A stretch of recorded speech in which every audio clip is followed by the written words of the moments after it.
France, Morocco, France. That is going to be one hell of a rivalry, especially in France. Huge Moroccan population over there. Spain, Belgium. I like Spain to take on France. And then I like France, the best team in the tournament, the one that I've seen no flaws in, to go all the way in the final. Okay.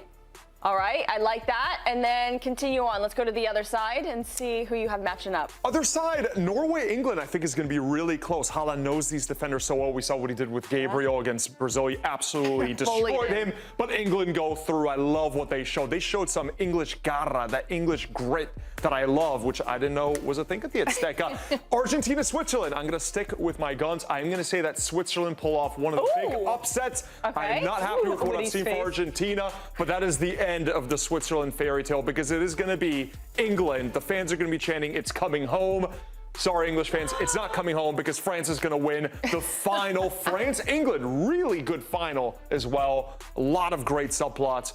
Mbappe, he's going to win, he's going to score, he's going to get the Ballon d'Or as well. Do you think you can go home to your wife, who's from England, after picking France over England in the final? Look, I don't care anymore. After Italy didn't make the World Cup, I do not care. I am so dead inside. I don't care who I piss off. I don't care who I frustrate.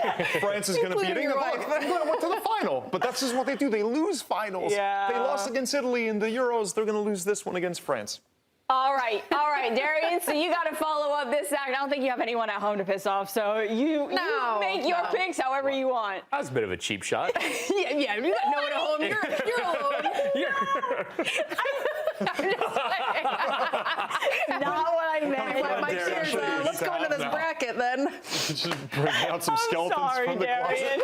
I don't know where she's getting her info. Deb and I are the same on the left side. France, Morocco. France is going through. I've been such a fan of the way that they've played and no weaknesses, especially after the match against Paraguay. Spain, Belgium. Spain going through. I expect Lamine Yamal to have another incredible game.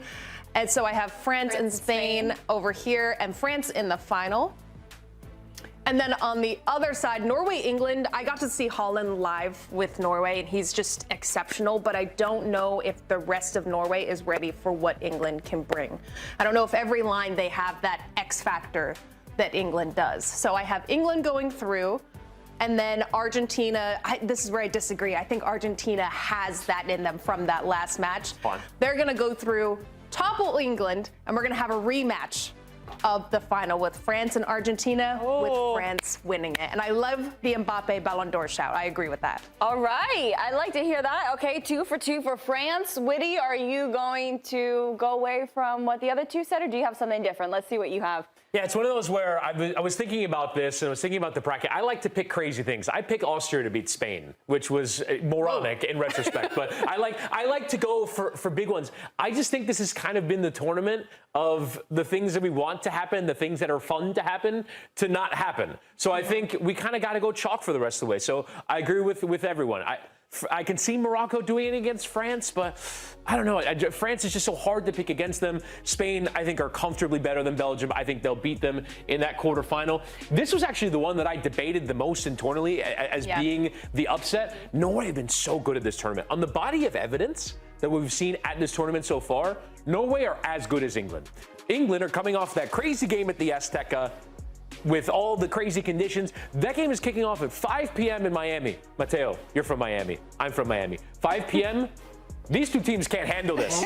These two teams can't handle this. Thunderstorms, humidity, heat. Norway and England, get ready for some sunburn. But I'm still going England. I'm going England to win. I couldn't quite get there. And then I have Argentina, as I said earlier, to comfortably beat Switzerland. I think this will actually be an easier game for them. So I have Argentina in the semifinal. And I gave the production team a bracket before the show, and I don't remember what I picked, but I believe I picked England against France, with France winning it all. These would be two amazing semifinals, by the way. Yeah. The star power. Yeah. Yamal, Mbappe, Kane, Bellingham, Messi. This would be a dream for the TV rights holders, for the views, for the talking points. I'm surprised no one has Spain edging out France, just with the way they play. How much of the ball is France going to keep? That's something I'm going to be looking out for. could be Spain sneaking their way. Well, sneaking their way. I think they were seen as one of the preseason favorites. Yeah, they were the pre-tournament France. favorites. The thing with Spain is they just haven't shown the attacking firepower, and France are the only team that have yet to demonstrate a weakness. Oh, Yapsabal has a goal a game last 15 games. He just quietly does it, though. Yeah, but he's not a big name because he plays out Real Sociedad. I'm surprised that out of the three of you, none of you picked Norway over England.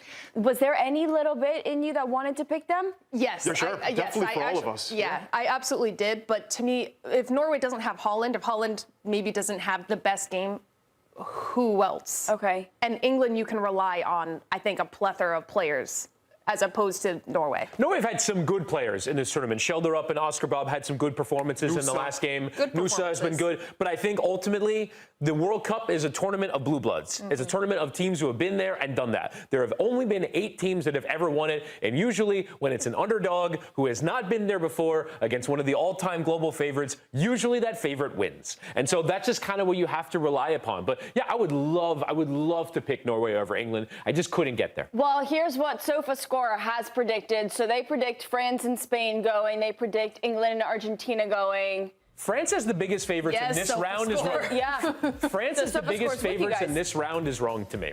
I don't see France as the biggest favorite in this round. I see it as Spain. And I think Morocco, if you're only giving them a 40% chance to win, and again, France have been spectacular. I don't know what their weakness is. Morocco are going to have moments in that game. Morocco are going to give France a difficult game. They're going to, because we know France like to give away possession sometimes and say, we'll defend for a bit, you have it for a bit. I can see Morocco giving them a real challenge. Really quickly, Morocco awful against Canada in the first half, and no Saibadi, they're a big striker from the tournament. Yeah. He's gone down injured, the new Bayern Munich player. That's a huge loss. Yeah, someone saying there's no such thing as a sensible bracket. They're all predictions, not facts. I wish you were all so kind. Yes. I wish you were all so kind. So yeah, I mean, literally anything can happen, and I can't even reaction. I can't even say like anything can happen from this point. Anything, as we saw from the very first match of the World Cup, literally anything could have happened from start to finish of this World Cup. But okay, so looking at now, we have made it to the last 8 teams. 6 of them, Matteo, are from UEFA. Do you feel like maybe that is a wake-up call for other confederations after getting to this point and seeing this? There's been a saying, and again, I don't subscribe to it, but the saying is that the Euros is basically the World Cup missing Brazil and Argentina. Now, that's only if you're talking about truly the top nations.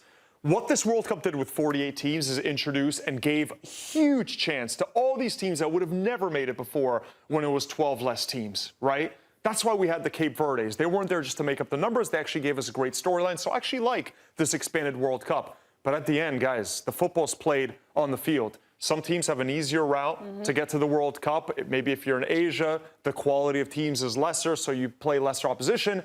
Then you get to this stage, you test yourself against the best teams in the world, and that's exactly what we've seen happen. The best teams advance. It's terrible for me that Brazil, who is the color of football, are not in this competition. But at the end, the best teams overall, it's Argentina, Brazil, and then the rest, 4, 5, 6 teams, all from Europe. What do you guys think other federations are thinking now? The World Cup is massively lesser for it. I really do. I think what Mexico brought to this tournament, what Colombia brought to this tournament from a fan standpoint, from the U.S. to so many teams, the best fan groups of this tournament largely came from the Americas. The Norwegians have been great. The Scots have been great. But this tournament, for me, has been special because of what the Americas brought to it. And I'm not saying that it's bad necessarily that the European teams won. They won on the field. As you said, they were the ones who got it done. The thing that frustrates me is that right now, the elite environments in club football, where, let's be honest, the lion's share of development is done, are in Europe. And so what needs to happen is either one of two things. Either teams in the Western Hemisphere need to say, we need to send all of our young players to Europe to actually learn what it's like to play in a real legitimate environment,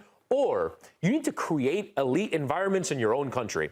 Yeah. Liga MX needs to create elite environments. The Brasileirão needs to create elite environments.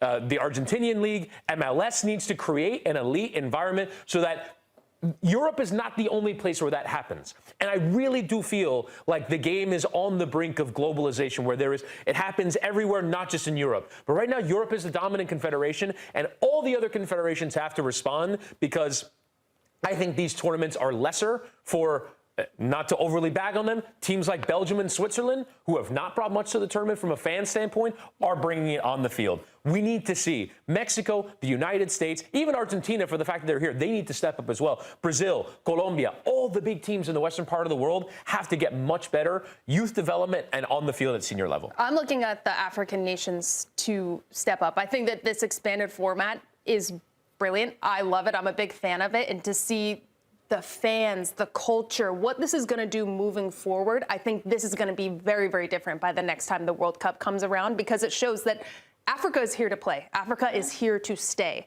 And it's just having that time to actually develop and then put together full 90-minute performances. But I do think that this is probably one of the last times we will see completely European domination in that.